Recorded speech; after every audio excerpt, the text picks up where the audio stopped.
গ্রাম থেকে হারিয়ে যাচ্ছে লেখাপড়া। এখন আর সন্ধ্যার পরে একজন আরেকজনের পড়া শুনে পাল্লা দিয়ে পড়ে না। কোনো বাবা মাও তার সন্তানকে বলে না অমুক পড়তেছে তুই পড়বি না।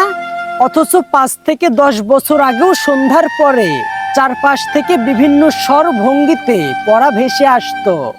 পরীক্ষার কাছাকাছি থাকলে তো কথাই নাই।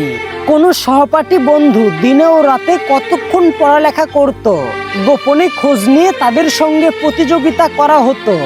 সবচেয়ে খারাপ ছাত্রটিও দিনে রাতে পড়তো। যে কোনো বোর্ড পরীক্ষায় গভীর রাতে উঠে পড়ার চর্চাটাও আর নেই। এই চর্চাটার জন্য অ্যালার্ম ঘড়ির একটা আলাদা কদর ছিল। বোর্ড পরীক্ষায় আগের বছরে পাশ করা বড় ভাইদের কাছে সাজেশন নিয়ে চুলছেড়া বিশ্লেষণ হতো। মাত্র 10 থেকে 5 বছরের ব্যবধানে সবকিছু বিলীন হয়ে গেল। সন্ধ্যার পরে দল বেঁধে নামধারী ছাত্ররা মোবাইল নিয়ে ব্যস্ত থাকে।